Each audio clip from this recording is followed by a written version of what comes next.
Praise the Lord. Shrimati Charles Cowman గారి రచనల నుండి ఎడారిలో సెలయేర్లు అను గ్రంథము నుండి అనుదిన ధ్యానములు. ఆయన ఇక్కడ లేడు, తాను చెప్పినట్టే ఆయన లేచి ఉన్నాడు.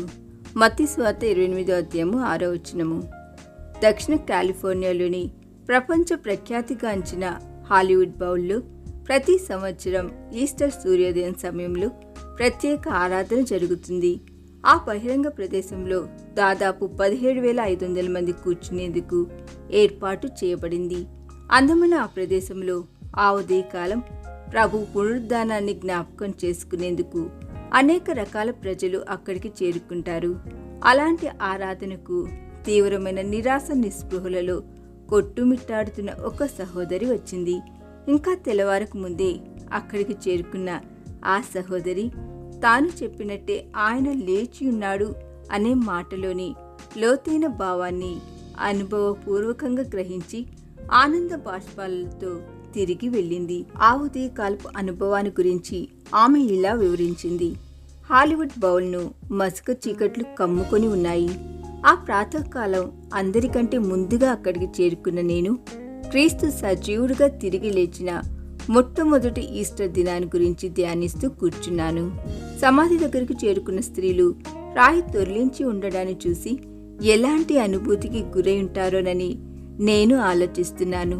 కాసేపటి తర్వాత నా ముందున్న కొండల్లో సూర్యుడి ఆగమనానికి స్వాగతం పలుకుతున్న వేకుకు వెలుగులు నాకు కనిపించాయి. సూర్యుడు ఇంకా ఉదయించలేదు, కానీ సూర్యుడు తప్పక ఉదయిస్తాడని ఆ వేకువ వెలుగులు నిశ్చేతనిస్తున్నాయి.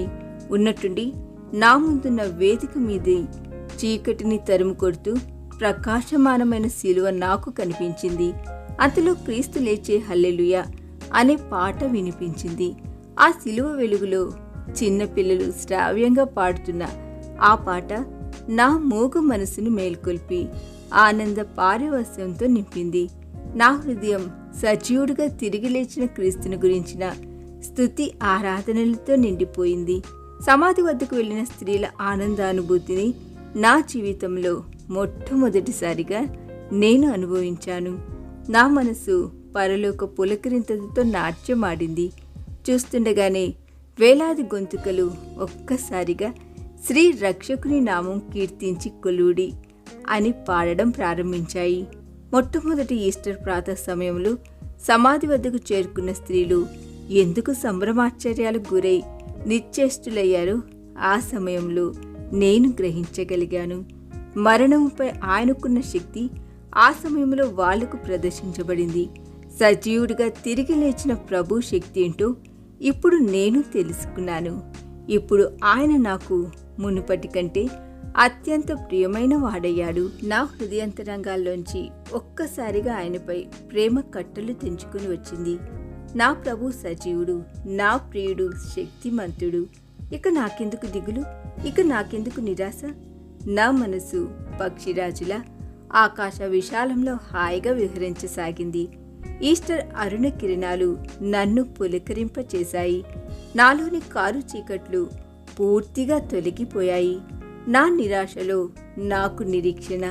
నా ప్రభు పునరుద్ధానమే నా పునరుద్ధానపు నిశ్చయిత. నా ప్రభు ఖాళీ సమాధిలో నాకు కనిపించేది ప్రభు వదిలిపెట్టిన ప్రేత వస్త్రాలే. ఓ మరణమా, నీ ముల్లెక్కడా? ఓ సమాధి, నీ విజయం ఎక్కడా? ఈ లోకమంతటిలో లేదేది నాకు ప్రియమైనది. గెస్సెమనే తోటలోని ఖాళీ సమాధి లాంటిది. అనేకులు సిలువను గురించిన గీతాలు ఆలపిస్తారు, కానీ ఖాళీ సమాధినే నేను అమితంగా ప్రేమిస్తా. పౌలుతో కలిసి అక్కడే నేను అనుదినం ఆనందించేది.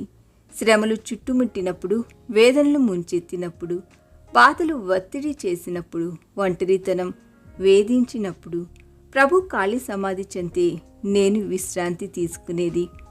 కష్టాలు తుఫాన్లు ఉగ్రరూపం దాల్చినప్పుడు, అవమానాల అలలు ఎగిసెగిసి పడుతున్నప్పుడు నా ఆత్మకు ఆదరణ, నా మనసుకు ఓదార్పు. నేను ప్రేమించే నా ప్రభు ఖాళీ సమాధి.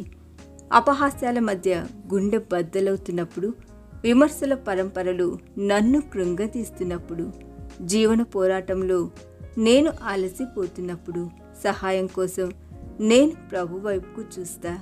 దుఃఖకరమైన గాఢాంధకారపు గడియల్లో, మబ్బులు కమ్ముకున్న నైరాశ్యపు వేళల్లో, ఏ దిక్కుతోచని గలిబిలి సమయంలో విశ్వాసంతో నేను ప్రభు చెంతకు చేరుతా. ఈ దిన ధ్యానము మనందరి ఆత్మీయ జీవితమునకు ఆశీర్వాదకరముగా ఉండునుగాక. ఆమేన్.